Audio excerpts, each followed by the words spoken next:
dia a todas e todos. Eu gostaria de agradecer a presença do professor Helder Pinto e da professora Rosiane Bechley, que vão tocar hoje a terceira sessão do segundo Seminário Nacional do FIST. Eu convido a todos a acompanhar essa sessão e, após elas, nós daremos continuidade à programação do FIST com as mesas que acontecerão no Teatro Municipal. Sejam todos e todas muito bem-vindas e eu passo a palavra para a professora Rosiane para coordenar essa sessão. Muito obrigada. Bom dia, Vitória. Bom dia, professor Helder. A todos e todas e todes. Hoje estamos aqui, com a sonoplastia, do cão. Peço desculpa a vocês. Com muita alegria, e expectativa que a gente inicia a terceira sessão do segundo seminário nacional do FIST, esse evento que está acontecendo, que aproxima ainda mais a universidade de um evento já tão reconhecido, com tanta força cultural e histórica na cidade de Diamantina. Então, também é com muita honra que estamos aqui hoje mediando essa mesa. A sessão de hoje tem o tema Educação entre Epidemias, e o nosso intuito vai ser pensar um pouco, sobre as reconfigurações aí que a gente tem observado no cenário educacional, na escola, mas também em outros espaços, mediante os desafios da epidemia da Covid-19, mas também outras questões estruturais que já estão postas socialmente, e que desafiam esse sistema tal qual ele se coloca aí de ensino. E o professor Helder sabe falar muito melhor sobre isso, professor Helder? Trabalha com a educação do campo, esse lugar de luta e de resistência, de pensar outras possibilidades. Eu passo para ele a palavra para as boas-vindas também. Olá, bom dia a todas e todos. Desejo um trabalhoso segundo dia de FIST, O festival na sua sexta edição, comemorando 10 anos, já é uma criança que na pré-adolescência consegue aí circular com alguma segurança. Então, para mim é de fato um prazer dividir o trabalho aqui com a professora Vitória e com a professora Rosiane. Quando a professora Vitória apresentou na universidade, o professor Helder da Faculdade Interdisciplinar, da UFVJM, do curso de Licenciatura em Educação do Campo. Aí, estuda a história da educação e trabalha com isso. Quando a professora Vitória apresenta o tema lá, foi extremamente empolgante para mim, porque eu também, como a professora ontem disse, esteve em todas as versões, se tornou uma espécie de seguidora, uma fã. Eu vou aqui confessar também o meu... Eu vejo essa palavra quase todo dia, minha canequinha já está até machucada. Então, topei logo com a professora Vitória, vamos sim tocar esse seminário. Estamos aqui nesse formato, A epidemia impactou fortemente a educação como um todo, não só a educação escolar, mas também para além dela. Eu fui cavucar como historiador algumas informações do século XIX. Eu já achei a palavra tísica pelo menos umas 15 vezes. Então, tem uma mescla de fome com uma espécie de epidemia em Diamantina no final do século XIX que vai fomentar uma demanda de educação, tanto caseira como escolar. Assim. A febre mata o médico, mata o professor, mata o advogado da cidade. Todo dia toma um susto a fulano de tal. Quer dizer, esse fenômeno lá é muito curioso quando você volta considerando o nosso presente. Então, foi isso um pouco que nos motivou a desenhar essa ementa e, junto disso, também tem uma questão política, pandêmica. Nós já tínhamos uma certa pandemia política, quando vem uma pandemia sanitária. E hoje, como é que nós vamos pensar a educação pós-Covid? Que pandemia que pode permanecer no interior dela aí de maneira a travá-la? Era isso, então, as primeiras palavras. Vamos lá, bom dia. Obrigada, professor Helder, Vitória também pela abertura. A gente hoje tem 3 apresentações aqui nessa mesa e a ideia é fazer um movimento que foi feito nas outras 2 sessões, né? Escutar um pouco, né, o que as pessoas têm a trazer sobre as suas pesquisas, os seus projetos, as suas reflexões e iniciativas, e depois fazer um debate. Fica o convite para quem estiver acompanhando no chat de participar também. A gente gosta muito de trazer as interações do chat. E quem está aqui também mesmo, olha, estou apresentando meu trabalho, mas também quero dar aqui minha opinião, né, trazer até minha discordância, né, a gente também abre o espaço aí para esses debates. Nós vamos começar com o professor William, eu vou passar para vocês se organizarem também, né, aí da audiência, quais são os trabalhos. Então, o primeiro é sobre o Cata Eventos, que é um podcast sobre eventos relacionados ao ensino de história. O outro é que o professor William Bonetti vai apresentar, mas do qual também faço parte junto com ele. O segundo trabalho é sobre educação na imprensa online, práticas de arquivamento na conjuntura da Covid-19, que vai ser apresentado pela professora Marcela Albaine e pelo Danilo Mendonça.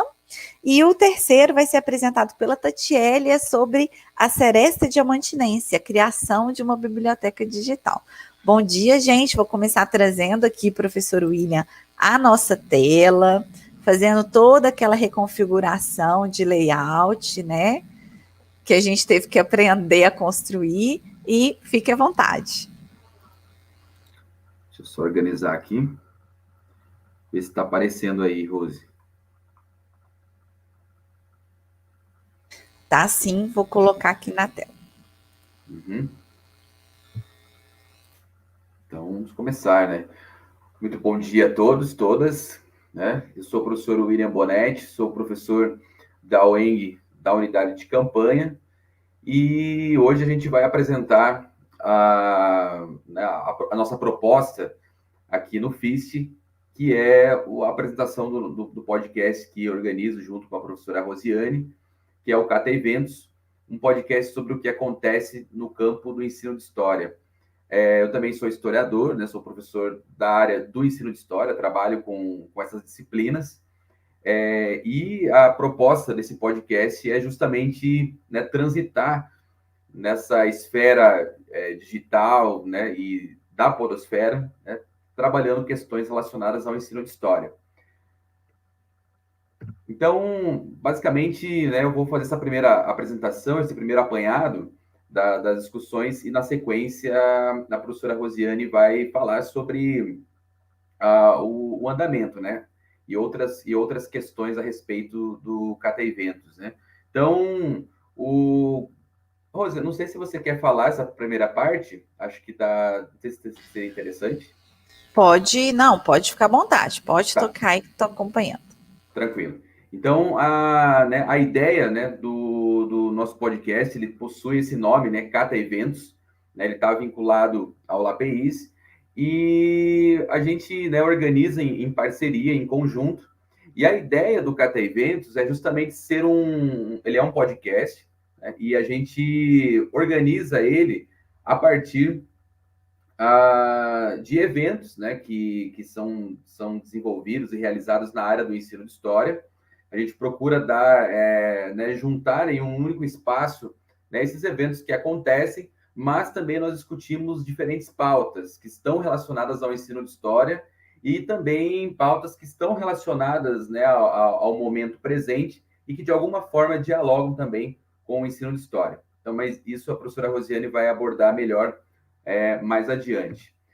Então, para a gente fundamentar essa discussão e para a gente entender a importância de um podcast na área do ensino de história, a gente precisa compreender algumas questões relacionadas, né, ao momento que nós vivemos, né? Então, alguns autores, né, eles entendem que nós passamos de uma era da informação para um excesso de informação, né? A era de um excesso de informação.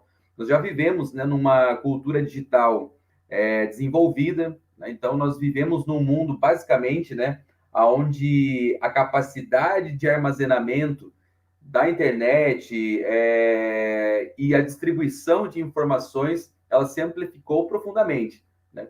De modo que nós temos hoje um excesso de informação, né? Até o Afonso Cornella, ele utiliza o termo infoxicação, no sentido de que hoje, né, nós temos um conjunto gigantesco de elementos disponíveis na internet, de modo que a gente muitas vezes nós chegamos muitas vezes até a perder a nossa orientação. E isso ficou muito visível, principalmente nessa era, né, nesse momento de pandemia, onde nós passamos a trabalhar diretamente em nossos computadores, nós passamos a dar nossas aulas, enfim, sempre na frente dos computadores. E aí a gente viu o excesso de eventos, o excesso de lives acontecendo, links nos nossos e-mails, no WhatsApp, de modo que é muito visível que alguns colegas, pessoas, né, ficam muito incomodados com esse excesso de informação. Então, isso já vinha acontecendo, mas, né, nesse contexto pandêmico, nós vivenciamos assim, um momento realmente assim, uma explosão desses elementos digitais, né? E como que isso, de certo modo, né, acaba, né, desorientando muitas vezes. E aí a importância, né, de mídias, como no próprio podcast, onde você pode sintetizar, você pode, né, aglutinar algumas informações para ter algum sentido, né, de orientação entre essas, né, entre esses excessos de informações, né? Acontece também que nessa era, né, digital, né, que nós estamos vivenciando, nós também temos inúmeros suportes tecnológicos para as mídias, né? Então, nós vemos aí um desenvolvimento muito grande de celulares, notebooks, tablets, né? Então, a gente vê, basicamente, né, todo tipo de tecnologia dando suporte, né, a essas mídias, né? Nós vemos também um boom das redes sociais, das várias mídias que acontecem, do YouTube, um uso excessivo, de Instagram, enfim, Facebook. E todas essas mídias, né, elas vêm num sentido de transmitir informações, né, e nós, assim como pesquisadores, nós podemos usar isso a nosso favor, no sentido da divulgação científica mesmo, né? Então, acontece que as pessoas, os indivíduos, né, nesse momento atual, né, são pessoas não mais passivas diante da internet, diante das tecnologias, né? Um outro ponto que marca essa nossa cultura, né, do tempo presente, é que as pessoas não querem mais consumir de maneira passiva as mídias digitais, elas querem ser atuantes, e de fato elas são atuantes nessa cultura cibernética. Então, pensando nessa questão, né, e com todo o desenvolvimento da internet, nós pensamos, né, e aqui falando mesmo da organização desse podcast, né, como uma forma de interação, né, dentro dessa cultura digital, mas também como uma forma propositiva, né? Nós propomos uma articulação teórica com a questão da história, com a questão do ensino de história, e também uma ação propositiva no sentido de compreender essas demandas do nosso tempo presente, né? Então, a ideia, né, uma das ideias que né, está por trás desse podcast, né, é essa compreensão de que há um desenvolvimento tecnológico muito grande no nosso contexto atual e que é necessário, então, a gente criar ferramentas para, né, buscar uma orientação e procurar compreender esse momento que nós vivemos, né? Uma outra situação, como eu falei, né, na atualidade, são os consumidores, né, que organizam o conhecimento adquirido. Então, como eu falei anteriormente, né, nós temos pouco espaço, né, para a passividade. As pessoas querem ter voz, né, e as redes sociais demonstraram muito isso. A Flávia Caymmi tem um texto que se chama Geração Homo Sapiens, né, na escola, e ela fala que isso, né, é a chamada cultura do zapping, né? As pessoas, né, querem as coisas de maneira rápida também, né? Então, as pessoas consomem, elas querem interagir com essa cultura digital, mas essa interação ela tem que ser também rápida, ela tem que ser acessível, né? Ela não pode ser uma coisa demorada. Tanto que, se a gente observar, né, hoje, as pessoas têm certa dificuldade, por exemplo, né, em assistir um vídeo muito longo, né, a ouvir áudios de WhatsApp, né, muito longo. Então, as pessoas querem que as coisas sejam rápidas mesmo, né? As pessoas estão inseridas nesse mundo que é rápido. Embora, né, o tempo do nosso podcast, a gente vai comentar isso, né, ele tem um tempo maior justamente, né, porque nós prezamos por essa qualidade. Então, o podcast, né, ele permite essa maior liberdade ao usuário, né, porque o podcast ele é diferente da rádio, né, e ele é diferente também, por exemplo, né, de você consumir um vídeo, né, no YouTube, né, porque você pode, né, selecionar os episódios, você pode ser um produtor desse conteúdo, né, há ferramentas digitais hoje que facilitam isso, né, então existem podcasts de inúmeros temas. Então, o podcast ele permite uma interação maior, né, com o público, com aquilo que você quer ouvir, né? Né, há a possibilidade de você sugerir pautas também e tudo mais. Então, né, é um mecanismo, né, um dispositivo, né, de interação com essa cultura digital, né? E foi o caminho que nós escolhemos, né, com a professora Rosiane, né, para trabalhar questões ligadas ao ensino de história. Poderiam ser outras mídias, né? Poderiam, né? Existem, né, inúmeros trabalhos, né, que são desenvolvidos, mas a nossa opção foi trabalhar com essa mídia, que é o podcast, tá? E agora eu passo para a professora Rosiane para dar sequência. Obrigada, William. Pode passar o slide. Então, gente, acho que o William já fez uma introdução, né, bem ampla, assim, sobre por que a gente escolher essa mídia, escolher falar sobre isso.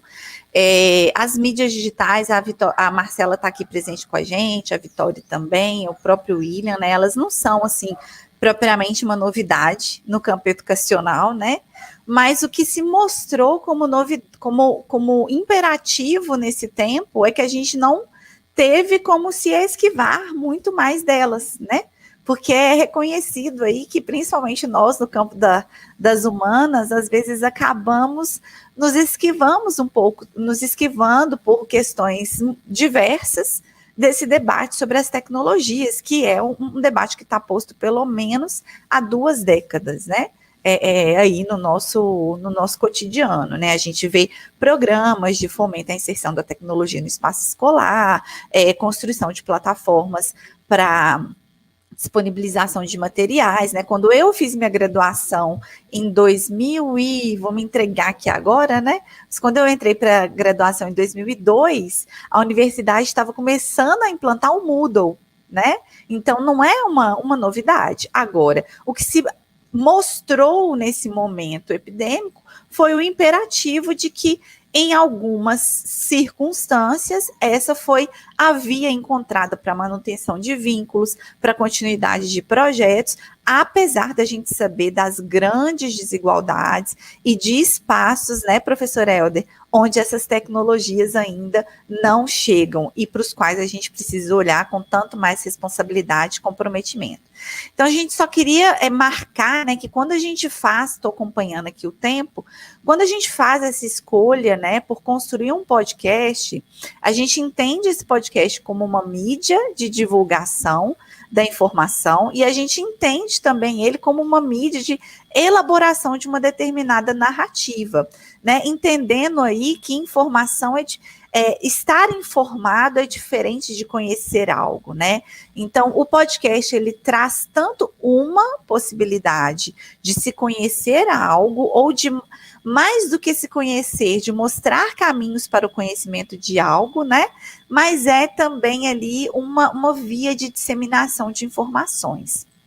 Bom, é também um espaço de circulação de ideias e de descentralização da palavra. Quando a gente faz o roteiro, a gente tem uma idealização, a gente faz uma pré-narrativa, né? Olha, o que eu quero com esse episódio desse podcast? O que nós vamos abordar? Só que quando você convida outras pessoas a fazerem parte desta narrativa com você, e é a proposta desse podcast, ele não é um podcast que traz um convidado apenas, ou que tem um apresentador apenas, né? Ele traz diferentes vozes, você precisa se abrir para a resposta do outro, que nem sempre se refere à pergunta, vai responder propriamente o que você está perguntando ali ou que você pretendia no seu pré-roteiro. E aí é o grande desafio, né? Você conseguir amarrar, então você faz um roteiro, você coloca as perguntas e ao receber a resposta, esse roteiro ele precisa ser costurado de forma a ter sentido àquela pessoa que vai ouvi-lo, que é uma pessoa que vai produzir uma outra interpretação daquilo que está sendo dito também. Então, vejam, isso é um movimento de dialogicidade e de descentralização da palavra, ainda que por meio de um processo não necessariamente interativo naquele momento ali. Pode passar, William. Bom, isso aqui ele já falou um pouco, né, sobre a ideia de como que vai surgir esse catevento, está relacionado com o nosso encontro, né, no ambiente do Chão da História, que é uma iniciativa da Associação Brasileira do Ensino de História, a vinculação com o Laboratório de Práticas de Ensino de História da UFVJM, né, que é hoje coordenado pela Vitória, o LAPEISE, que tem aí tem construído um caminho, né, de construir mídias para o ensino de história, em diálogo com o ensino de história. O bate-papo, ele é um desses exemplos lá no canal do YouTube do LAPEIS, e um movimento mesmo de diferentes iniciativas. Pode passar, William. Vou contar para vocês como que se organiza a proposta. Nesse momento, a gente está em suspensão, eu diria assim, né? A gente tem conversado muito internamente que nós entramos no modo, quem joga Minecraft sabe lá, né, do modo criativo, do modo sobrevivência. Eu não jogo, mas meu filho de 10 anos joga, né? E aí eu brinco que nós entramos agora no modo sobrevivência, né, gente? Porque vamos combinar. Nós estamos aí há quase 2 anos buscando essa força. Ontem, na abertura do FISH, a Vitória falava de resistência, né? Como que nós, professores e professoras, e tantos outros profissionais também, mas nós estamos falando desse lugar, né? Então vamos nos referir a ele. Como que nós, na educação, seja na educação básica, no ensino superior, ou nos espaços, né, também, em outros espaços não escolares, gente, que educam também. Daqui a pouco a Tatiele vai falar sobre a Seresta, sobre essa biblioteca, os museus e tantos outros lugares, precisamos resistir nesses tempos. Então, a gente está aqui no modo sobrevivência, nesse 1 mês e meio que falta para finalizar o ano, né? E estamos finalizando aqui de uma forma um pouco diferente que no ano passado. Há lampejos de esperança, né? E a gente precisa acreditar neles. Então, o podcast, a gente está no momento de avaliar, né, o futuro dele, que eu acho que é um momento que outras iniciativas que foram feitas nesse contexto pandêmico também vai passar. Porque agora a gente está mudando de fase, né? A gente está... E, de fato, nós também não temos muita nitidez do que nos aguarda. Mas, como que ele foi concebido, né? Como uma proposta quinzenal, com duração de 15 a 20 minutos, que a gente acabou que nunca conseguiu cumprir. Então, de fato, o podcast ele tem de 25 a 30 minutos, e ele está organizado em 3 quadros. Pode passar, William.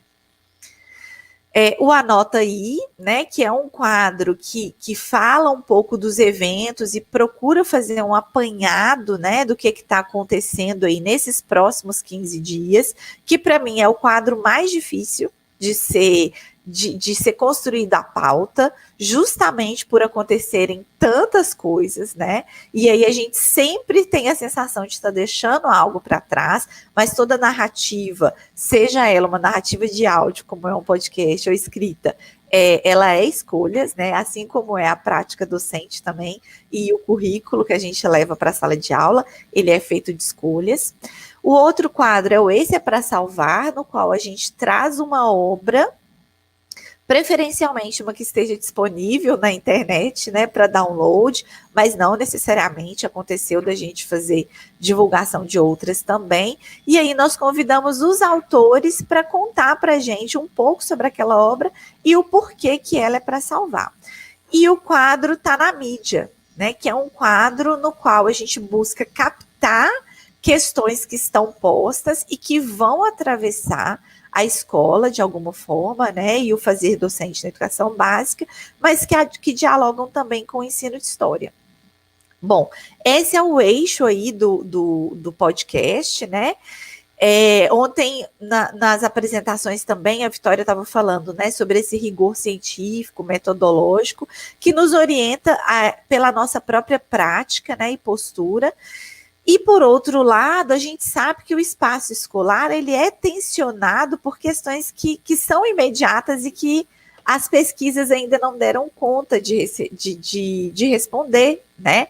E isso é o grande, talvez, o diferencial desse fazer docente na sala da educação básica, né? Ele vem de um acúmulo da própria formação, né? Mas ele também é atravessado por essas demandas que estão circulando aí em diferentes interpretações sobre a história, e a gente está falando disso, né, aqui no FISH, vai falar em diferentes momentos, mas que circulam na televisão, no rádio, no vizinho, no encontro ali da esquina, todo mundo sabe falar alguma coisa, né, gente? Sobre educação e sobre a história, todo mundo sabe falar alguma coisa. E nós, como pesquisadores, como professores, temos essa responsabilidade, né, de ter aí mais uma postura teórica, uma postura metodológica, epistemológica, de tentar construir respostas, se não respostas definitivas, porque certamente a gente não as tem, mas exercícios reflexivos para compreensão dos contextos nos quais a gente está imerso. E eu acho que o Cata Eventos, ele é isso, né? Ele é uma tentativa de reflexão sobre o que se coloca. Vou devolver para o William com a notícia de que você tem 3 minutos para poder concluir aí a apresentação. Tá certo. Então, eu trouxe, na verdade, alguns dados aqui, né, do que a gente já produziu, né? Então, a gente já produziu um episódio piloto e mais 8 episódios, né, enfim, oficiais, né? A gente contou aí com a participação de 24 professores e professoras, né, e diversas instituições envolvidas, né? Então, a gente tem várias universidades, né, brasileiras, incluindo, né, representantes da FUNAI, da Secretaria da Educação Básica, que são professores, né? A gente sempre está contando com a presença de professores da educação básica e professores de instituições que colaboram, né? Então, a gente vai, desse modo, ampliando as nossas redes, né? São professores envolvidos, né, com as suas áreas de pesquisa, né, na divulgação de suas obras, né? E aí a gente vai construindo essa relação, né, teórica, metodológica, né, e contribuindo para a ampliação, né, e reflexão da área do ensino de história. Então são aqui alguns dados que a gente já conseguiu nesses 9 episódios, né, dialogar. Alguns temas que a gente já debateu, né, em todos eles está na mídia, né, os temas contemporâneos, né, sobre vacina, redes sociais, conflitos geracionais, enfim, queima de estátuas, né, o galpão da Cinemateca Brasileira, novelas históricas, marco temporal, demarcação de terras indígenas, né, são temas, né, que já foram debatidos, né, e refletidos no nosso podcast. E também a gente já divulgou vários eventos da área do ensino de história, mesas temáticas em eventos, daqueles que não são específicos do ensino de história, né? A gente deu esse enfoque nas mídias, né? No Instagram, redes sociais, a gente já divulgou sobre a ABE, várias chamadas de dossiês, né? Na área do ensino de história, né? Abertura para visitações, exposições físicas e virtuais, né? A gente já fez essa chamada. Então, assim, a divulgação de eventos ela é ampla, né? Então, a gente já debateu, né, vários desses temas. E para finalizar, né, a gente, né, está também, né, no forno, né, a preparação de um novo podcast, aonde a gente é um podcast voltado para a formação de professores, especificamente, que é chamado de Arranjos, né, que está sendo elaborada a primeira temporada, né? A organização é minha, da professora Rosiane, a professora Carolina, da Federal do Rio Grande do Sul, o Arnaldo, né, Martim, da Universidade Federal de Pernambuco. Nós já temos a presença de 22 professores e professoras da educação básica e de diferentes universidades brasileiras, né? E a ideia, então, desse podcast, né, é a gente falar, né, sobre uma reflexão mais teórico-metodológico sobre os temas, o ajuste de escalas, né, falar sobre, né, pesquisas que já foram feitas na área do ensino de história, né, dependendo do episódio, né, e como que isso pode ser relacionado à sala de aula. O quadro Arranjos para a Sala de Aula, onde um professor de educação básica, né, está falando sobre uma prática específica, né, que é o tema do episódio, e um quadro chamado Há Controvérsias, quando de fato, né, né, dando voz aí, digamos que aos temas, né, um outro ponto de vista sobre esse tema, que não necessariamente, né, um ponto de vista divergente, por exemplo, né, enfim, né, e é essa a ideia, sempre primar pelo diálogo na elaboração. Então, ele está, né, aí sendo preparado, né, e é mais uma mídia que a gente, né, procura relacionar essas questões teóricas, metodológicas, né, voltados para a formação de professores, pensando no ensino de história. Então, essa é a nossa apresentação, né, algumas referências, e agradecemos aqui a oportunidade. Muito obrigado. Obrigada, William. A gente deixa para os debates, né, no retorno, no fechamento dessa roda.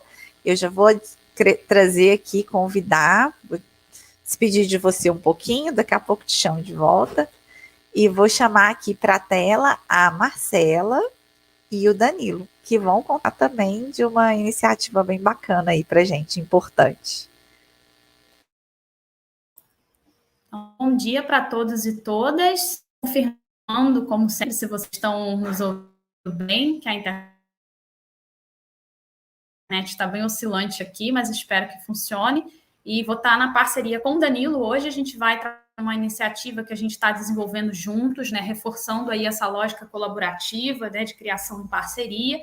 E o Danilo que vai apresentar mais, Rose, o projeto, né, que a gente está fazendo juntos, mas eu vou estar aqui também para complementar, para falar algo, e o desafio principalmente para pensar, né, Danilo, a produção na nossa área de educação, de história, a partir desse drama que a gente está vivendo aí nesse período da pandemia. Então, Danilo, está com você. Oi, bom dia, meu nome é Danilo, eu sou aluno do 3º ano da graduação da Unicamp. Quero agradecer a oportunidade. Danilo, está bem baixinho o áudio, não sei se só para mim, mas está bem baixinho mesmo. Se você agora puder melhorou? Conseguir aumentar, ou não? Um pouquinho, mas ainda está baixo. Espera aí, eu vou ver aqui rapidinho. Faz parte, né, gente? Faz Essa parte, questão faz parte. da... Ao vivo é assim. Bom, deixa eu... Acho que agora deu uma melhorada. Para mim estava bem baixo também. Para mim também. Agora tá tudo bem? Ou não? Bem melhor, Danilo. Acho que era a questão do fone, então. Eu sou aluno do 3º ano de História da Unicamp, né?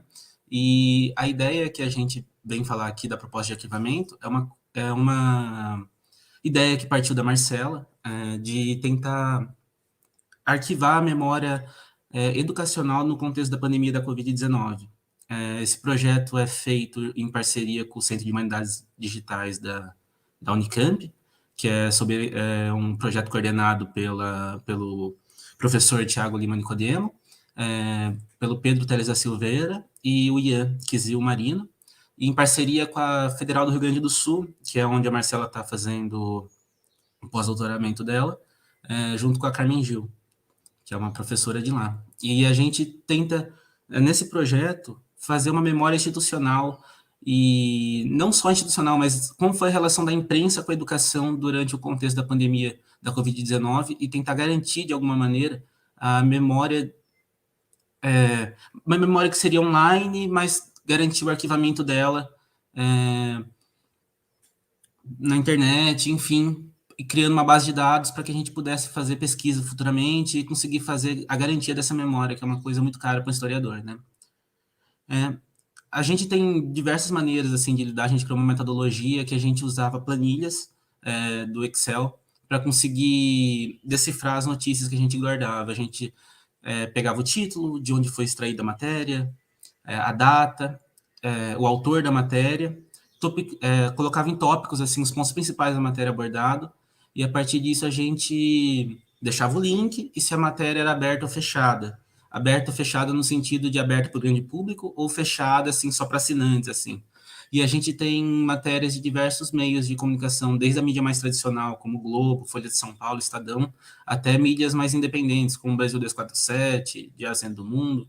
Enfim, a gente tenta fazer essa jogada de ter tanto a mídia tradicional quanto a mídia independente, porque é uma coisa que cada vez vem crescendo mais, né? Enfim, e a gente precisa ter rigor em relação a isso, tentar guardar cada vez mais essas informações.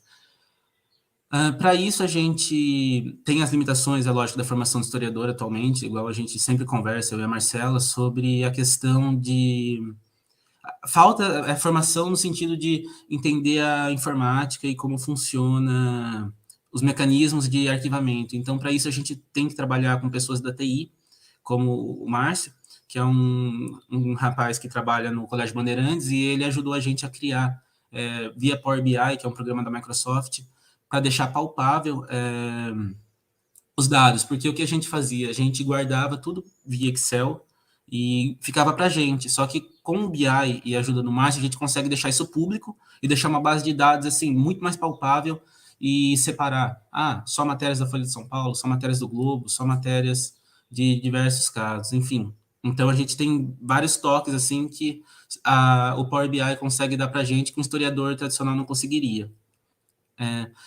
E um ponto assim que a gente acaba tendo muito receio, né, às vezes de lidar com tecnologia, enfim, de achar que talvez a gente vai acabar sendo substituído, né, enfim, é que eu acho que a gente acaba, de alguma maneira, tendo um pouco de receio de abarcar as novas tecnologias, mas eu acho que é um caminho o Power BI e a internet para a gente conseguir dar uma outra cara para os nossos trabalhos e conseguir divulgar cada vez mais e realizar trabalho em rede.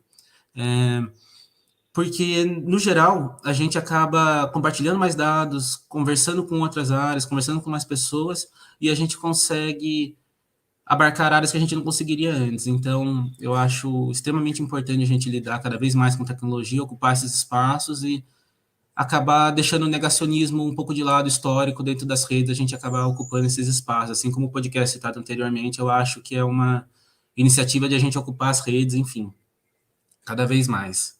E a gente, além da internet poder ajudar isso, a internet não consegue dar o tato que o historiador dá.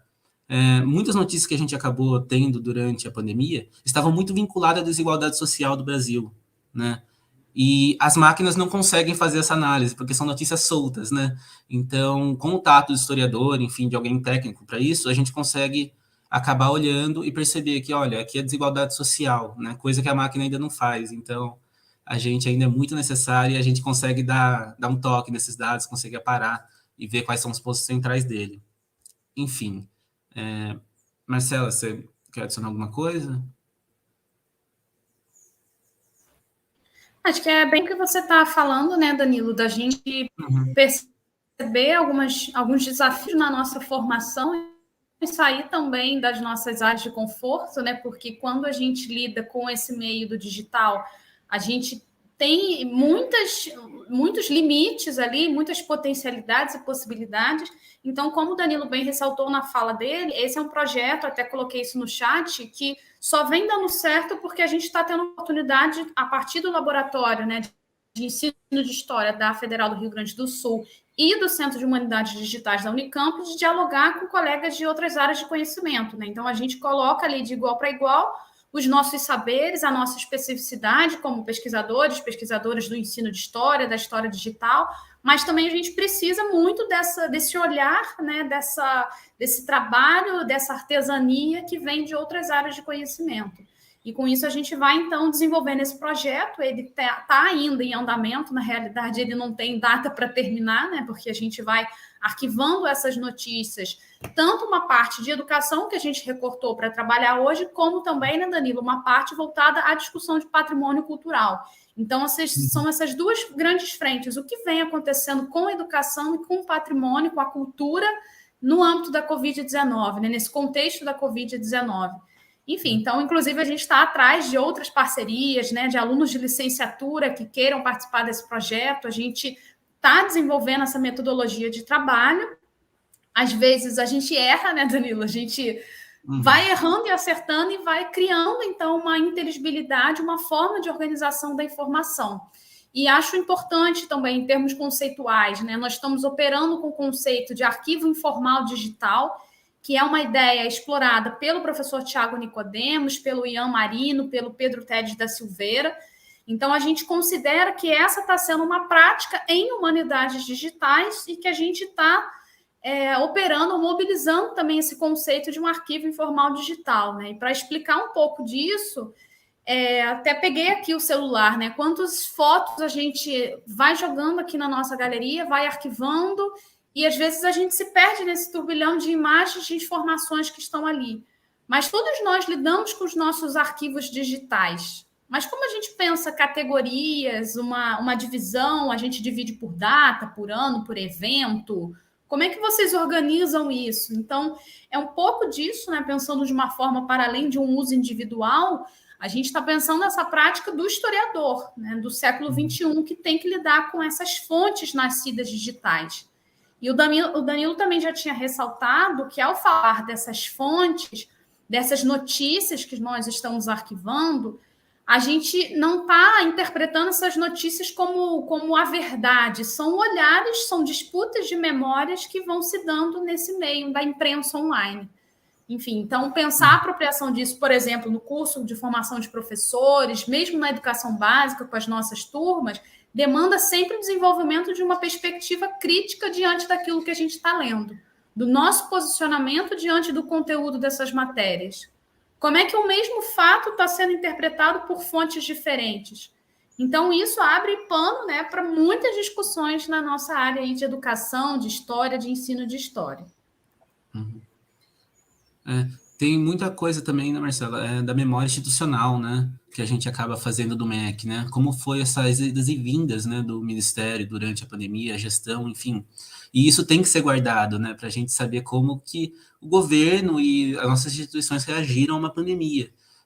Também instituições privadas de ensino que acabaram demitindo professores via pop-up, enfim, a gente tem uma série de notícias que tem que ficarem registradas, tem que serem resguardadas.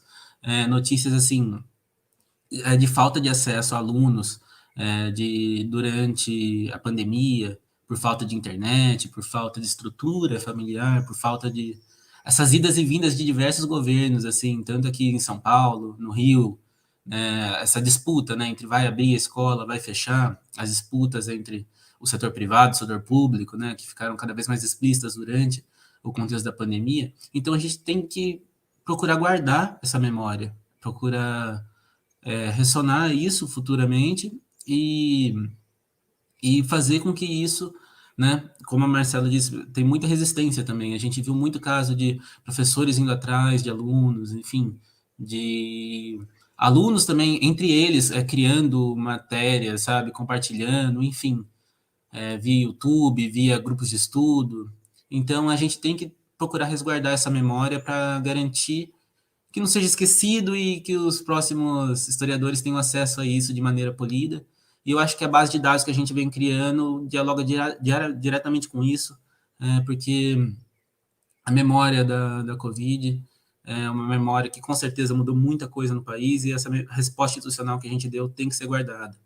E a gente tem até como a imprensa se comportou em relação a isso, né? Editoriais de grupos assim como Estadão, enfim, como foi essa política da nossa grande imprensa também em relação a isso.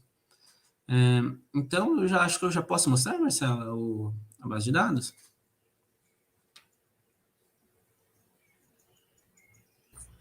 Eu acho que seria legal, Danilo, se conseguir compartilhar a tela para que o público possa visualizar, né? A gente deixou também o link no chat para quem quiser acessar, conhecer a iniciativa. A gente está tratando ainda essas notícias, é importante ressaltar, a gente ainda vai colocar no ar as notícias de 2021, e essa base de dados também, ela trabalha na lógica colaborativa. Então, se vocês, por acaso, se depararem com matérias, lerem alguma coisa, estiverem estudando, dialogando, falando nas turmas de vocês e quiserem e puderem mandar esse link para a gente, no nosso site tem um formulário bem curto, bem direto, para que vocês doem, né, enviem esse documento para a gente, porque a gente vai fazer esse processo de tratamento e subir isso na plataforma posteriormente para acesso público. A gente ressalta que a ideia do projeto é tornar público para não esquecer. Né? A ideia do dever de memória mesmo que a gente está trabalhando. Essa pesquisa ela é uma iniciativa que vem é fruto, né, das nossas reflexões no campo, também para destacar a importância da memória, né, do não esquecimento. Então, era legal falar também, né, Danilo, mostrar essa base, se conseguir compartilhar, e das ações que a gente tem feito para divulgar, porque não adianta a gente fazer um trabalho insano, né, um trabalho árduo de arquivamento e não divulgar. A gente deseja que essa base possa chegar às salas de aula, divulgarmos, inclusive, na mídia. A gente teve o colega, né, o Ian Marino, que escreveu um texto para a revista lá, Diplomatia, que citou esse projeto, essa iniciativa, junto com outras várias iniciativas que têm sido feitas para trabalhar com essa memória da pandemia. Então, a gente está nesse processo gradativo, nesse trabalho de formiguinha, divulgando essa iniciativa para que outras pessoas conheçam e possam também contribuir, possam usar como fonte de pesquisa para suas reflexões e por aí vai. O Danilo também vai compartilhou aí no chat o link da matéria, e a gente deixa o convite para que vocês possam ler e também conhecer a iniciativa de outros laboratórios, de outras instituições que têm se preocupado com esse processo de guardar para não esquecermos. E a gente tem feito também algumas iniciativas de oficinas pedagógicas nas licenciaturas, fizemos já na Universidade Federal de Alfenas, em Minas Gerais, fizemos também na Universidade Federal do Rio Grande do Sul, e o nosso projeto é que a nossa meta, né, nosso objetivo é que esse projeto possa continuar circulando nas licenciaturas e chegar também nas escolas de educação básica. Então, é um desdobramento dessa pesquisa que a gente está desenvolvendo, né, dentro das nossas lutas políticas, porque acho que é uma pesquisa que trabalha muito com essa pauta da luta política. A gente encontra notícias desesperadoras, né, de muito desmonte, de muitos absurdos, de muitas ameaças ao jogo democrático, mas, como o Danilo colocou, a gente também encontra iniciativas de resistência, de criatividade, de autoria. Então, é isso que a gente quer destacar aqui também. A gente falar que a profissão professora, ela segue valente, né? Ela segue firme, e a gente tem feito muita coisa nesse período pandêmico, né? E acho que isso a gente também não pode abrir mão de fazer a nossa defesa política do que é formar professores. Sim. Bom, gente, então, vamos lá. Vou compartilhar aqui a tela. Vocês me falam se tá indo. Foi? Foi. É só a tela toda. Tá mostrando? Então, beleza. Bom, eu estou aqui já, então... Vocês estão vendo aqui a base de dados? Sim. Então, a gente está aqui no site do Centro de Humanidades Digitais, e a partir disso é o que eu falei do tato que o BI acaba dando, né? Nos dados que a gente tem. Aqui a gente consegue ver da onde foi retirado as nossas fontes. Ó. Tem G1, tem o Globo, tem o R7, Folha, né? E também sites assim como a Ampul, né? Que acabam sendo mais de nicho, né? Assim, para quem já é da história, né? A CNN, a CUT, enfim, a gente tem uma gama muito grande de veículos e de onde a gente foi tirando essas matérias, né? Mostrando que a gente tem uma baita diversidade. Por enquanto, são 119 registros, mas a gente pode ter mais, dependendo da doação, né? A gente conta com vocês para isso, né? Para que a gente consiga mapear, e também sempre com o intuito de sair um pouco do eixo Rio-São Paulo, né? E mais para o resto do país, enfim, tentar integrar isso na nossa base de dados. Aqui, a gente mantém se a matéria é fechada, assim, exclusiva para assinantes, ou se ela é aberta para todo mundo que quer ler a matéria, enfim, que não precisa ter assinatura. Uma coisa que é muito difícil, né? Porque a gente vê um país que... uma fake news muito grande, a gente vive essa disseminação muito grande nas redes sociais de fake news, mas o acesso à informação de qualidade ainda é muito restrito, é muito pago, né? Então, o paywall, assim como a assinatura de jornal foi há décadas passadas, né? Uma coisa para uma classe média, assim, para uma elite, você percebe que o paywall também vem sendo isso, uma maneira, né, de diferenciação dentro dos jornais, né, dentro da informação de qualidade. Aí, como a gente estava explicando, né, a gente vem aqui uma notícia, né, a questão institucional da pandemia. Bolsonaro veta trecho da lei que previa banda larga em todas as escolas públicas até 2024. Isso é uma notícia de acesso fechado, né, que estava no Globo, e aqui o link, ele vai direto para você para lá. Aí, se você é assinante ou não de uma matéria fechada, aí você consegue acessar. Agora, se não, enfim, não consegue. Aí, aqui, ó, a fonte, que a gente sempre separou, o Globo, a autoria de Adriano Mendes, e aqui a gente sempre faz uma síntese da matéria, né? Então, explicando o que tem, o que a matéria diz, e etc.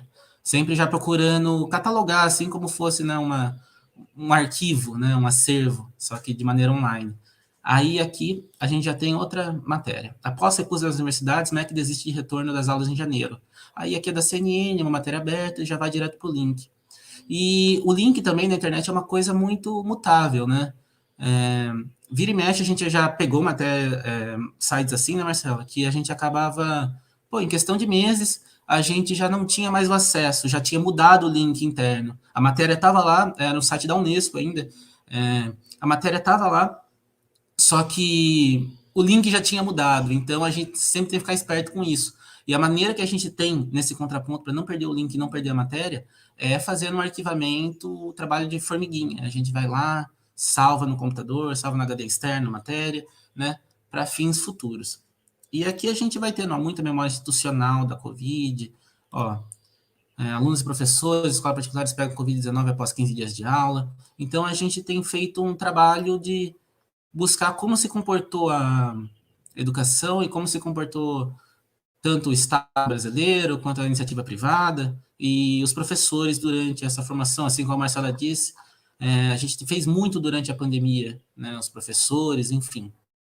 A gente tem até a Biblioteca Nacional fazendo muita live, fazendo muita divulgação científica, eu tenho visto bastante no YouTube, muito interessante, e aproximando um pouco a instituição do público. E aqui eu esqueci de falar, a timeline, né, dos meses, que a gente tem as notícias, então a gente tem várias frentes de pesquisa dentro da nossa base de dados, e ela é pública, e todo mundo pode acessar. Aí aqui tem se você quiser fornecer dados, né, vai abrir um forms para você, e você... Aqui tem um guia de ajuda, e aqui o Nuvem de Palavras das coisas que mais aparecem dentro das matérias que a gente tem. Então, eu acho que o que a gente faz é um open data, né, uma open pesquisa, para a gente conseguir divulgar cada vez mais e também conseguir atrair cada vez mais matérias aqui para a nossa base de dados e fazer o trabalho no campo das humanas cada vez ser mais em rede, cada vez ser mais conectado, enfim. Eu acho que é um pouco da missão mesmo, que a gente... Danilo? Desculpa te interromper, né, que a Rose colocou para a gente ir fechando aqui a fala, a partir disso que você colocou, a gente destaca que a gente precisa muito, né, dessa colaboração para que a gente também traga notícias de outras regiões que não seja apenas o Sudeste, porque Danilo está localizado em São Paulo e eu no Rio de Janeiro, apesar da pesquisa ser pela Federal do Rio Grande do Sul, a gente fala, né, a partir muito do Sudeste, então a gente deseja, precisa também que a gente conheça iniciativas, notícias, tenha acesso ao do que está acontecendo no Brasil inteiro, e não só que a gente pegue o local que a gente está inserido. Então, isso é muito importante para a pesquisa, é um cuidado que a gente precisa tomar para que a gente rompa esse eixo do Sudeste e possa compreender, perceber e analisar tudo aquilo que tem sido feito no país todo. Então, acho que era isso, eu agradeço demais a toda a organização do festival, agradeço a mediação da professora Rose, especialmente também a professora Vitória, né, grande parceira aí de outras iniciativas do bate-papo sobre ensino de história, e sempre ao Danilo pela parceria, pelo trabalho de formiguinha, que a gente está dupla aí fazendo, tocando isso juntos, e o quanto a gente tem crescido com esse exercício da pesquisa e refletido também sobre a nossa profissão, né, de historiadores, historiadoras e também de professores que nós somos. Muito obrigada e bom evento. Obrigada também ao professor Helder, né? Falei da Rose, mas professor Helder também, claro. Muito obrigado pela oportunidade. Muito obrigado. Obrigado, Marcela, Rose, o Helder e a toda a organização. Foi um prazer falar aqui com vocês hoje. Muito obrigado. Obrigada, Danilo e Marcela. Daqui a pouco a gente volta, né, Helder, para os debates, que eu já anotei um monte de coisa aqui, já fiquei curiosa, instigada. Muito obrigada, parabéns pelo trabalho mesmo. Vou colocar vocês aqui agora atrás das câmeras, tá? Licença, para poder convidar a Tatiele, que tem também um tema lindo e uma proposta bem bacana, né? além de compor lindamente esse visual aqui agora, essa cena, bem-vinda, bom dia, fique à vontade. Bom dia a todos e a todas, muito obrigada, Rose. Eu vou compartilhar aqui com vocês a tela para dar início à explicação.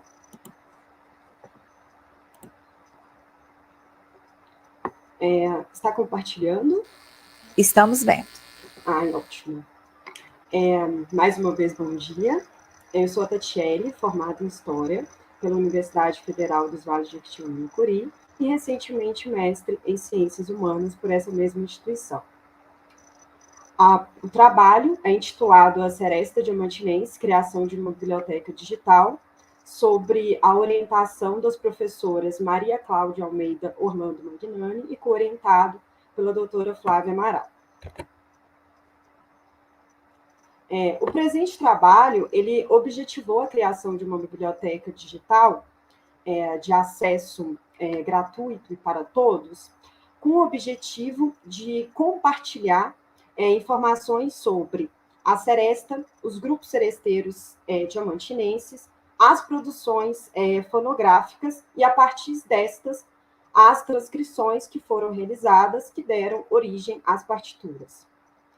Dentre os procedimentos metodológicos foram feitos o levantamento bibliográfico acerca da música popular brasileira, em específico a seresta, apesar de ter poucas fontes nesse sentido, assim como a história de Diamantina para compreender as suas produções artísticas, e o levantamento fonográfico.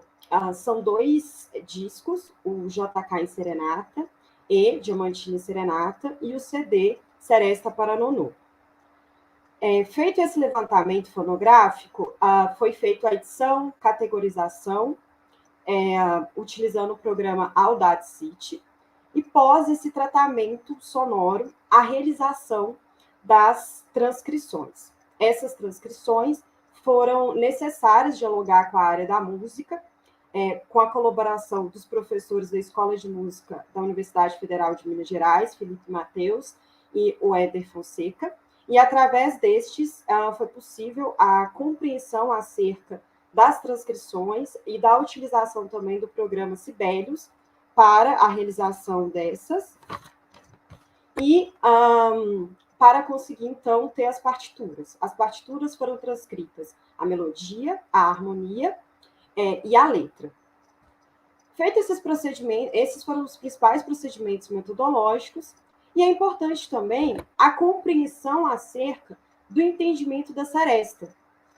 A seresta, ela é influenciada pelas modinhas, pelo romantismo literário do final da década de 1830. Inicialmente, ela era vinculada a espaços fechados, executadas a 1 a 2 vozes, acompanhadas da instrumentação do piano, e advindo dos processos de urbanização, de formação dos cortiços, das modificações sociais, ela passa a adquirir o âmbito das ruas, incorporando instrumentos de mais fácil transporte, como viola, violão, em alguns casos tambores, em um cantar ao luar, ao sereno.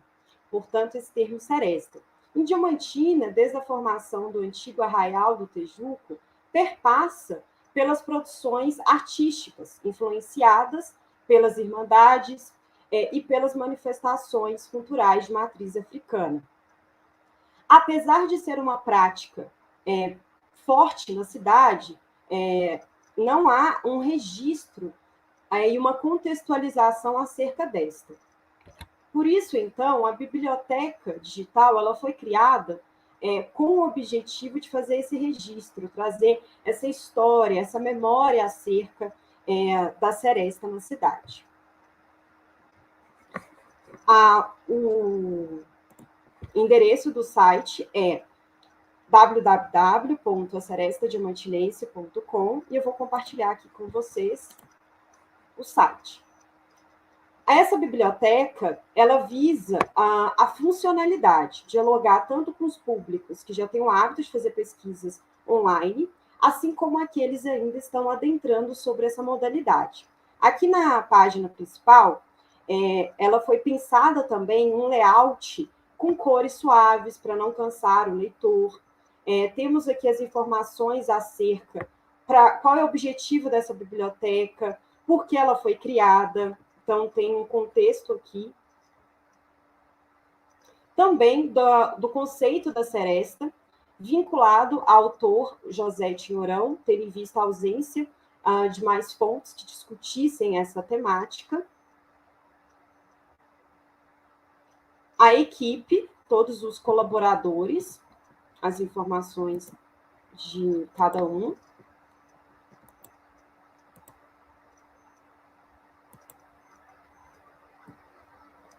E aqui as referências para saber mais. Então, é possível clicar aqui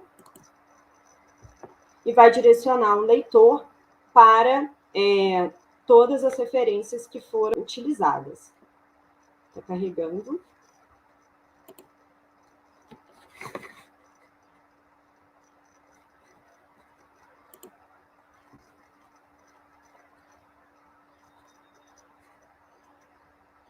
Todas elas aparecem aqui. Em seguida, temos o menu principal. Inicialmente pelos grupos de seresta. São 7 grupos na cidade. Como as informações inicialmente encontradas, elas eram dispersas, foi necessário o contato com os responsáveis por cada um dos 7 grupos para ter detalhes a respeito do ano de fundação, dos integrantes. As fotos foram cedidas também pelos próprios integrantes. E as informações aqui sobre cada um. E a parte dos álbuns, né? Os 3 álbuns específicos da produção seresteira diamantinense.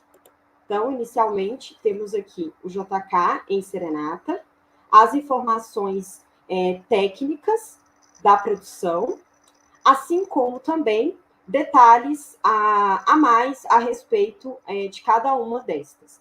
Tendo em vista que, no caso do JK em serenata, ele foi produzido durante a ditadura civil-militar, sendo alvo de repressão. Então, é possível o leitor ter acesso, através desse link aqui da Comissão da Verdade, detalhes a respeito do processo de repressão e da coleta desse disco durante a sua publicação. Todos os álbuns, assim como os grupos de seresta, seguem uma ordem cronológica de produção e fundação. Através, então, desses álbuns, foi possível a realização das partituras, seguindo essa mesma ordem. Inicialmente, aqui, temos o contexto de cada uma das músicas, o intérprete e compositor, e aqui, então, é possível visualizar a partitura.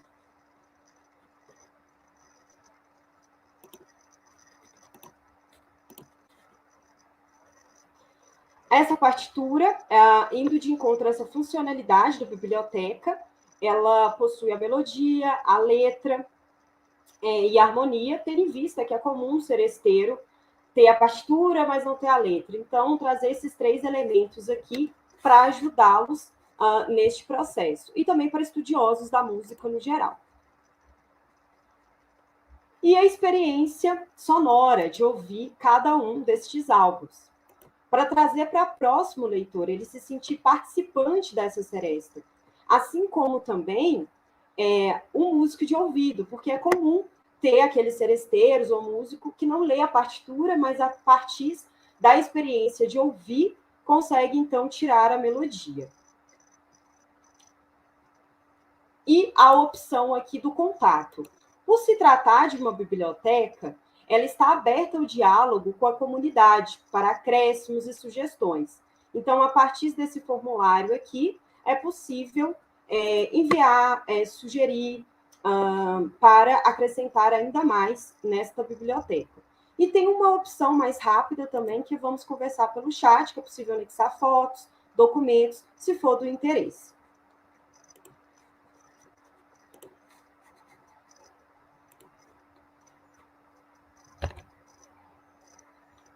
Essa biblioteca, portanto, ela é fruto também do atual cenário que estamos vivendo, em que tivemos que adaptar as ferramentas digitais, a metodologias ativas, somado ao fato do atual cenário político que encontramos pelas constantes ameaças às universidades, principalmente aos cursos de ciências humanas. Essa biblioteca é uma forma de resistir a essas adversidades e publicizar o conhecimento acadêmico. Estas foram as referências utilizadas ao longo do processo. Eu vou pedir a Rose, por gentileza, para compartilhar no chat o link do site para todos poderem ter acesso. Por favor, você pode me mandar aqui no chat, no privado, que eu coloco. Já mandei. Agradeço a todos pela oportunidade e obrigada.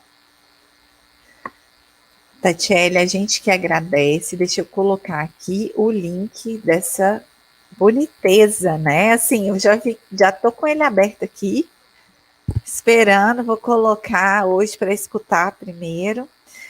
Deixa eu trazer aqui, né, os demais convidados para esse espaço. O professor William, ele nos avisou que precisaria sair, né, um pouco mais cedo, mas eu acho que a gente ainda tem um tempinho aí para dialogar. Agradecer muito, né, as apresentações. Eu não vou comentar a da minha própria, né, vou deixar essa aí para o professor Helder, mas eu queria dizer que eu estou encantada, realmente, assim, com a proposta da biblioteca sobre a Seresta e também com o banco de dados.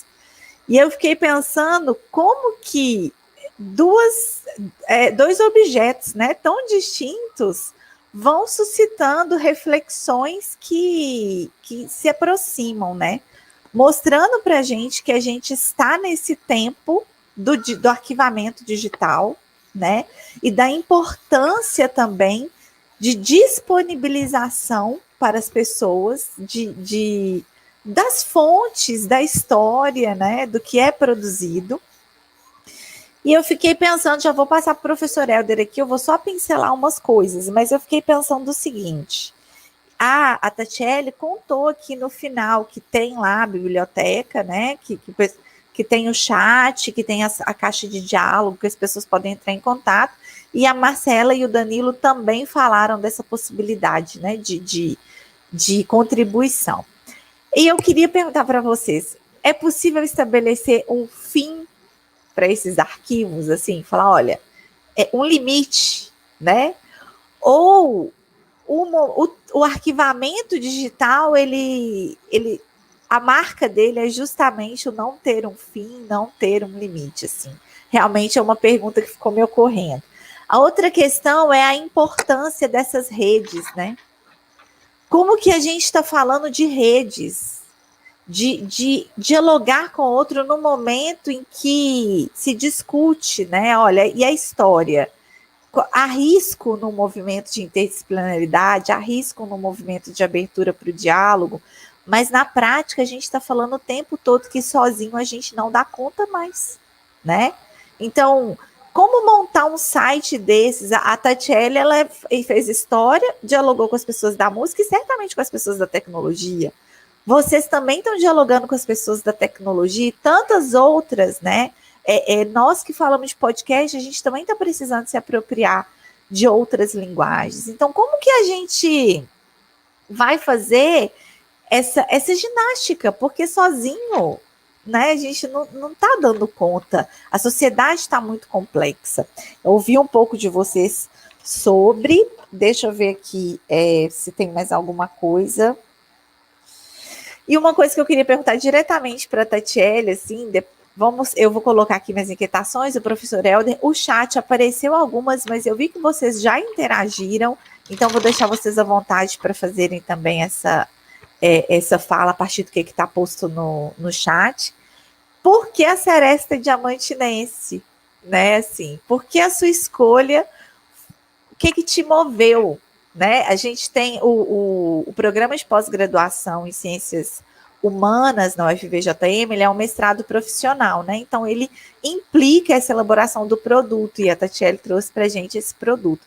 Mas eu queria saber o que te moveu a falar sobre Seresta, e se vocês, aí estendendo, né, até para o professor Helder também, a música, ela educa, né? Ela educa uma sensibilidade. A gente sabe o tanto que a imagem de Diamantina está vinculada a essa questão da Seresta. Se vocês perceberam o impacto da suspensão dessa musicalidade nas ruas, né? Tem eventos maiores como o Vesperata, mas é um hábito também que circula em diferentes espaços. Se vocês perceberam o impacto disso na sociabilidade das pessoas. Bom, já passo aqui para o professor Helder. E vocês também depois, viu, gente? Fiquem à vontade para dialogar uns com os outros. Tá fechado seu áudio. Muito bom, parabenizar aí os colegas, né? Eu acho que eles trabalham aqui apontando bem essa... Nós tínhamos uma espécie de fronteira, né, do fazer pedagógico, do trabalho do professor já colocado, enfim, aqueles que migraram aqueles que ensaiaram migrar para as tecnologias e outros não, né? Eu convivo com professores, formação de professores, e até há pouco a gente ouvia falar, né? Eu convivi numa cidade que o celular foi decretado como proibido pelo promotor de justiça, e o diretor tinha o aval, né, de confiscar esse bem. Eu queria perguntar no sentido dessa migração, desse ensaio que nós estamos fazendo para um mundo telemático, como é que vocês veem a questão do acesso em relação aos objetos, aos equipamentos que a população precisa disponibilizar, essa popularização do conteúdo, né, do software, das ideias, é uma dimensão que precisa ser acompanhada de uma dimensão do hardware, né, do material. Fiquei pensando um pouco nisso e queria ver como é que vocês pensam comigo. A professora Rose e o professor que ela acompanha falaram do podcast e da necessidade de dar voz. Eu acho que essa é uma questão boa também, porque nós, na LEC, precisamos adaptar várias situações e logo corremos para o podcast, porque alguém ontem falou, foi à noite no FIST, da necessidade de conviver com a câmera, né? De repente, todo mundo é meio ator nesse mundo digital.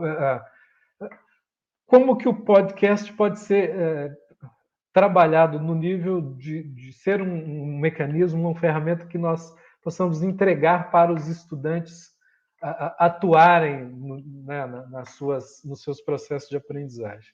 Fiquei com essas duas questões. Depois, o arquivamento, né? Para mim, caro, aí é pensar como é que esses arquivos vão ter perenidade.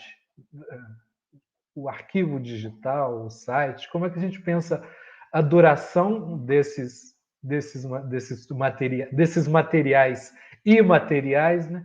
E a chegada dos produtos científicos, acadêmicos, destes nas escolas, né? Não sei se vocês já ensaiaram essas aproximações, porque nós vemos que a universidade, desde sempre, produz pensamento pedagógico, possibilidades, e às vezes elas não visitam a escola com frequência. Fiquei um pouco com essas questões. E por fim, Tatiele, muito interessante, eu ia perguntar se o projeto tem a intenção de abarcar mais musicalidades diamantinenses, vamos dizer assim, por exemplo.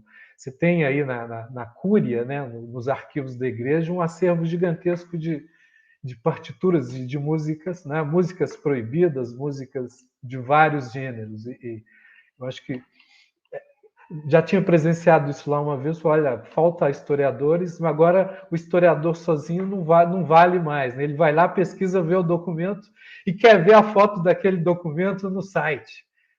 Mas essas novidades surgindo, mas enfim, se vocês têm uma intenção de expandir ou se já tem trabalho demais aí nisso que está posto. Era só. E parabéns pelas iniciativas. Eu vou sugerir que Marcelo e Danilo comecem comentando, depois a gente passa para a Tatiele, pode ser?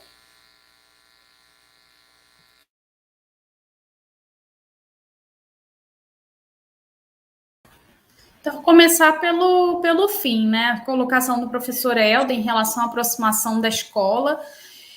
Eu acho que isso está dentro do nosso objetivo, do escopo maior desse projeto, mas foi um passo que a gente ainda não deu. Eu acho que a gente vem desenvolvendo pesquisas na área do ensino de história, essa relação da universidade com a escola, ela nos é bastante cara, né? Eu atualmente não estou ministrando aula na educação básica, mas estava também trabalhando com a formação de professores.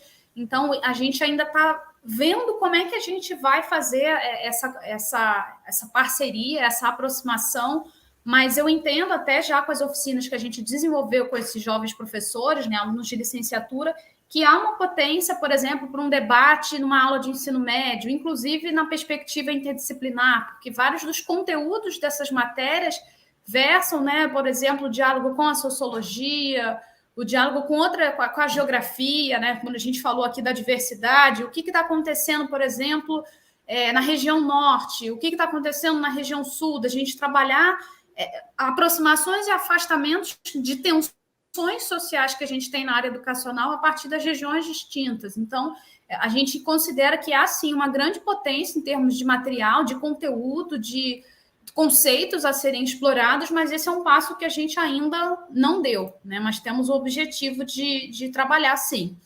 A colocação da professora Rose, né, em relação às redes, a esse desafio, qual é o limite, né, da duração mesmo, que o professor Helder também colocou, dessas fontes, desses arquivos, eu acho que é a grande pergunta hoje da história digital, né?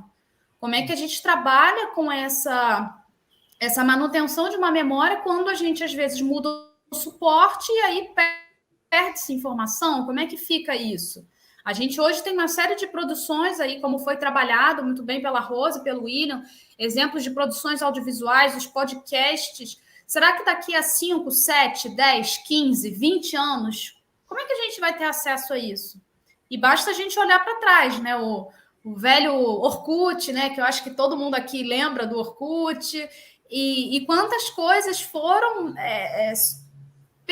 perdidas mesmo, porque vocês lembram lá das comunidades do Orkut, dos grupos que tinham, quantas informações circulavam ali, né? Eu sou da época, eu cheguei a pegar o ICQ, vocês lembram lá do ICQ? Não sei se vocês chegaram a ter, MSN. A gente tem uma mudança muito grande, se a gente olhar, né? Numa curta duração, a gente tem mudanças de suporte de plataformas com relativa frequência. Então, acho que esse é um enfrentamento hoje da história digital, né, dos arquivos, inclusive dos arquivos públicos. O professor Tiago Nicodemos, que coordena o Centro de Humanidades Digitais, ele está trabalhando também no arquivo público do Estado de São Paulo e lidando diariamente ali, cotidianamente, com essas questões, com esses debates. Então, tem gente na nossa área pesquisando, né, o pessoal dos arquivos aí, que é formado em arquivologia, o pessoal da biblioteconomia também vem dando boas contribuições, historiadoras. Então, eu acho que tem gente, né, da ciência da informação que está se preocupando com isso. Eu acho que aí vai da gente se inserir nesse debate para pensar, sobretudo, a ponte, né, com o que nos interessa aqui, que é a sala de aula, seja na educação básica, seja na formação de professores, né? Porque eu entendo que esse projeto da Covid-19, da educação na imprensa online, do patrimônio cultural na imprensa online, ele tem uma potência como arquivo mesmo, mas ele tem uma potência didática, e é isso que a gente quer ressaltar também. Então, não sei, daqui a 5 anos, esse foi um debate que a gente teve, por isso que a gente está optando por salvar todas essas matérias em PDF. A gente não está disponibilizando isso no site, porque a gente optou por colocar o link direto, porque isso aí envolve questões jurídicas também, né? A gente está ainda estudando a lei de acesso à informação, propriedade intelectual, tem uma série de implicações jurídicas, esse tipo de prática de pesquisa que a gente está fazendo. Então, a gente não pode veicular o nome de uma instituição pública de pesquisa e se complicar juridicamente. Então, a gente, nesse momento, não estamos optando por disponibilizar o PDF, mas deixar o link de acesso direto para a matéria. Quem quiser, vai lá, confere, salva ou não salva. Então, a gente tem... Acho que foi até uma pergunta do chat, Rose, alguém tinha perguntado, peço perdão que eu não recordo o nome, tem que voltar aqui na conversa, acho que foi o Helder, né, que também falou desse aspecto dos arquivos serem duradouros ou não, dos esquecimentos, né? O Helder traz aí essa expressão dos esquecimentos, que é muito importante. Quantas coisas estão acontecendo e não estão sendo notificadas? A gente teve, o Danilo, esse debate, né, em relação a... Não foi nem diretamente em relação à área de educação, mas sobre o aspecto do marco temporal, né, que a gente está tendo aí na discussão indígena. E a gente falou, beleza, mas depois eu até vi, Danilo, algumas matérias sobre isso, mas na hora que aquilo estava acontecendo, a gente caçou, fuçou e cadê, né? Será que por que isso não está sendo discutido? Então a gente se questionar o tempo todo também desses silenciamentos e desses apagamentos que também acontecem na imprensa online. Então, isso, como historiador, é algo muito importante. O que é predominante? Quem está escrevendo?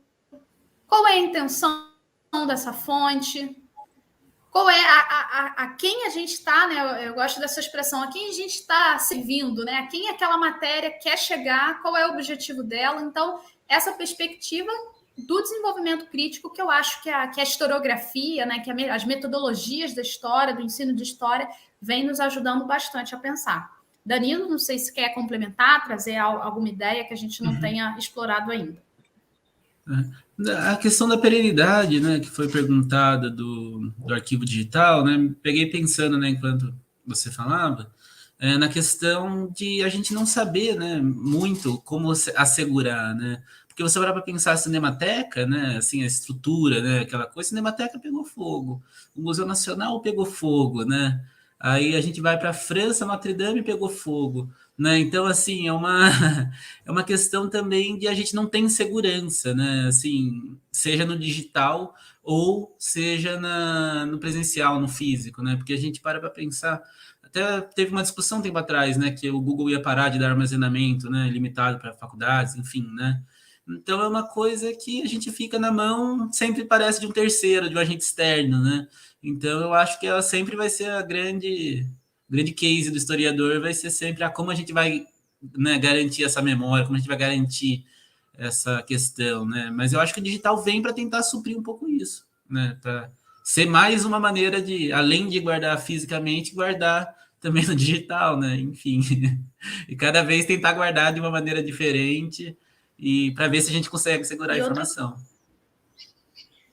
Exato. E outro questionamento, né, Danilo? Na mão de quem estão essas informações? Porque se a gente for analisar essas fontes, são grandes empresas que estão envolvidas. A gente mesmo reconhece como limite da pesquisa que a gente está numa instituição pública usando das plataformas das grandes empresas. A gente citou aqui o programa que a gente trabalhou com o Márcio, que é o profissional da TI, que é o Microsoft Power BI, ligado à grande empresa chamada Microsoft. A gente fez toda a organização do nosso arquivo a partir de planilhas do Google, que também é uma empresa. Então, percebam que isso, né, a professora Alexia Pádua, na nossa área de ensino de história, tem levantado muito esse debate. É muito importante que a gente pense, né, na mão de quem estão essas informações. A gente está usando o tempo todo, né, cedendo informações de pesquisa para essas grandes empresas. Então, isso já é um limite, já é um questionamento que a gente tem que se fazer como pesquisadores. Não dá para sermos ingênuos, não dá para eu achar que aquelas matérias que aparecem para mim, que eu vou arquivando, que existe uma questão algorítmica aí em jogo, do que vai sendo mostrado e o que não vai sendo mostrado. Então, tudo que lida com esse universo é muito tenso, são muitos detalhes, muitos meandros. E eu acho que o historiador é aquele que vai ter esse olhar atento, olhos de ver, porque não dá para a gente ter isso a partir de uma perspectiva, de um olhar ingênuo, né? Tudo faz parte ali de uma lógica algorítmica que a gente pode até não entender muito bem, a gente está ainda estudando sobre isso, tentando se localizar, se situar nesse debate, mas são cuidados que a gente precisa ter. Né? Tudo isso se reflete no produto final dessa pesquisa. Sim, e nos atravessa, né, gente? Acho que isso aí já é um tema... Talvez a gente esteja vivendo esse momento aí de uma nova revolução científica, paradigmática, não sei, né? Vamos chamar o Thomas Kuhn aí a nosso socorro, se estamos vivendo um momento de mudanças de paradigmas, né? São muitas questões que não se esgotam aqui, hoje a gente só está lançando. Muito obrigada, né, pelas colocações, vou passar para a Tatiele, porque a gente tem que ir caminhando aqui, que a programação do Fiche hoje está daquele jeito, de boa.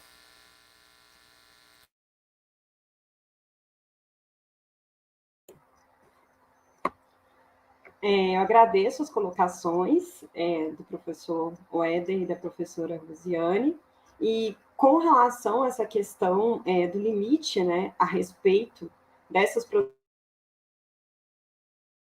biblioteca digital, eu já criei ela pensando em ser um projeto a longo prazo. Então, ela não foi apenas para a questão do produto do mestrado em si, mas para manter vivo essa memória acerca da Seresta, assim como também para esse diálogo. Mas é claro que existe dificuldades para manter também essa produção online, tendo em vista que ela foi criada sem nenhum tipo de investimento pela situação atual. Então, essa semana que eu consegui colocar o site ao ar, para o investimento que foi meu, porque, por enquanto, eu ainda não consegui uma parceria com instituições e nem editais, ainda estou à procura de parceiros nesse sentido. Tento salvar o máximo possível para ter esses documentos arquivados aqui, caso, por algum motivo, não permaneça ainda disponível online. Então, isso é um fator também complicador de se fazer pesquisa nesse sentido no atual cenário. E o porquê da Seresta? O interesse da Seresta ela já começou desde a graduação, com um projeto de extensão, que eu fiz parte, onde que o objetivo era fazer um levantamento acerca de ofícios que não são tão mais comuns aqui na cidade. E, a partir disso, eu tive contato com um grupo de Seresta, e eu percebia que a Seresta era mais vinculada, os grupos, eles só eram lembrados quando se tratava de algum evento turístico. Então, não havia um diálogo com eles em outras ocasiões, só em determinados tipos de eventos que ocorriam. E quando eu fui pesquisar, fazer o levantamento, eu vi que existia uma ausência. Tem a Associação de Seresteiros na cidade, mas não com todos os elementos acerca dos grupos, dos seus integrantes, do registro.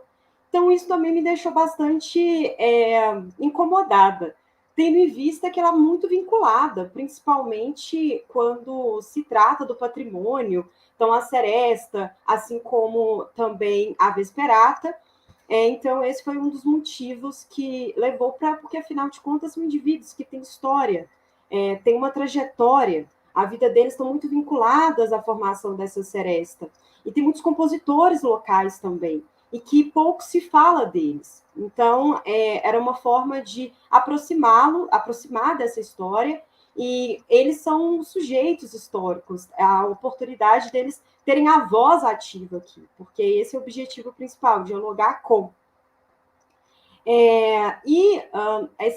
O impacto da pandemia é inegável aqui na cidade, principalmente com as apresentações, tanto que a minha linha de pesquisa ela mudou justamente por essa situação. Inicialmente, eu ia trabalhar com a história oral, com estes grupos, assim como também com a área da etnomusicologia. Então, o objetivo era fazer as gravações em tempo real dos encontros e das apresentações que ocorriam na cidade, e através dessas gravações, fazer as transcrições e comparar com as que já tinham produzidas nos discos e CD. Porém, mudou o eixo da pesquisa diante disso, aonde que eu tive que pensar numa outra possibilidade, uma outra via de trabalhar com esses grupos seresteiros.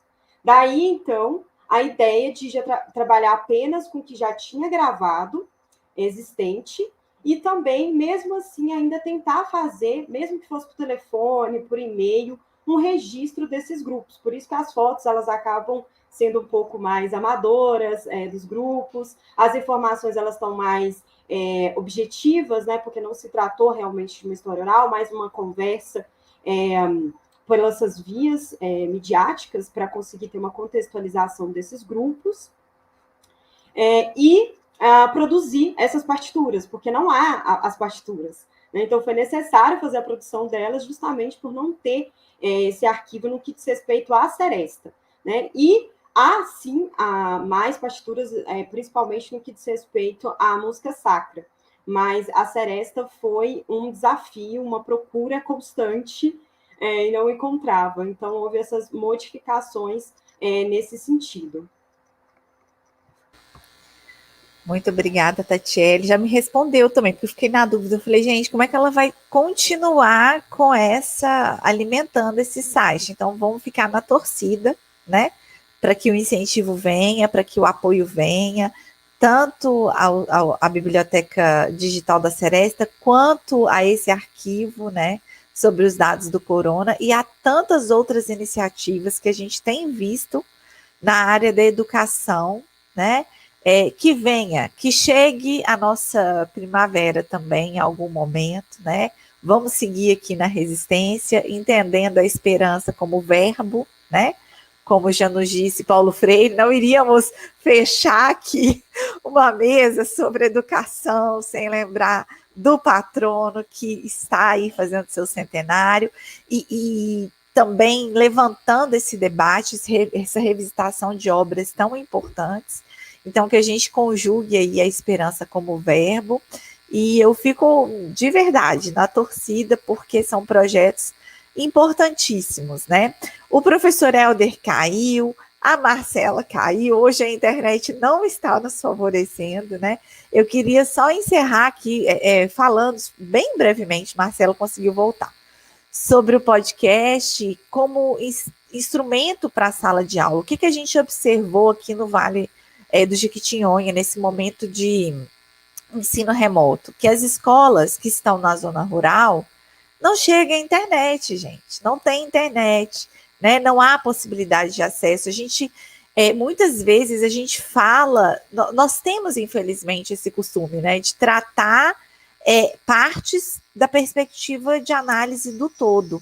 E a gente, por mais que a gente fale que a gente vive num Brasil diverso, plural, multifacetado, com diferentes saberes, condições socioeconômicas, culturais, quando a gente pensa em políticas públicas, quando a gente pensa, né, em saídas, né, e a pandemia mostrou isso, que não tem uma saída que se adeque, aliás, tem uma saída que se adequa a todo contexto, que é a vacina, né? Essa aí eu acho que é um consenso. Mas há estratégias que precisam ser olhadas no micro, né?